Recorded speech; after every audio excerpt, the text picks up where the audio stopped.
Hello everyone. Let's start analyzing the news from the world of MMA, something about upcoming tournaments, announcements, and a lot of other things worth talking about. Let's go to the debriefing. Let's start with the UFC 314 tournament. More precisely, about its main stars. The official poster for the tournament has been released. Alexander Volkanovski and Diego Lopez will still face each other in the main fight. Volkanovski can't wait to regain his featherweight championship belt. The fighter spoke positively about the fact that Ilia Topuria left his belt in the division and allowed everyone to move forward. However, it is not clear whether this is better for the Georgian-Spanish fighter himself. Alexander also noted the serious attitude for Topuria, its potential to knock out Islam Makhachev. Who better than a New Zealander to know this, because he met with both of them.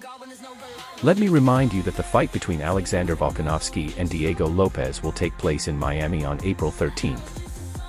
Another big fight worth talking about is Jon Jones vs Tom Aspinall. The Battle of the Giants is postponed to November this year. Jones needs more time for recovery, preparation, and everything else. The volume, in turn, will be idle. And there are many parallels to be made here. And if this fight does happen, then it could be a big ticket to the future for Tom, and if everything goes the same way as with Michael Chandler, then the opposite effect will work. Aspinall is in its prime, on a big move and too simple, it will be expensive. Tom's father, Andy Aspinall, has already joined in there, and believes that Jones should release the belt if he does not want to defend it. Time is money. We wish Aspinall and Jones systematic preparation for this big fight to take place. Let's move on. Middleweight champion Dricus du Plessis praised the new light heavyweight champion, Magomed Ankalaev, for his impeccable plan to fight Alex Pereira. The African noted the fighter in his Instagram.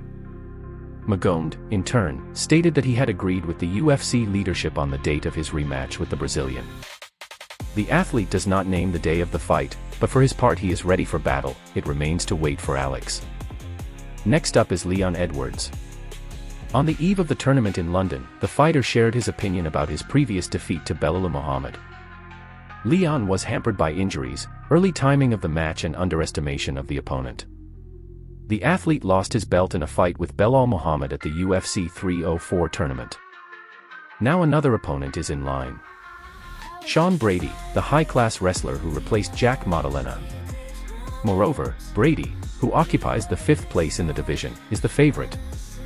For the Briton, according to his own words, changing opponents is not something special, training takes place without problems and there should be no difficulties in battle. Let's see if the former champion can return to the winning path and regain the welterweight belt in the future. Also on this card will be the longtime top, Jan Blachowicz, and rising star Carlos Olberg. Jamal Hill predicts that the Pole can pull himself together and give Carlos a good fight, despite his previous defeat to Alex Pereira. So far, everything is on the news. We are developing spiritually and financially. Good luck to all and see you soon. Good luck.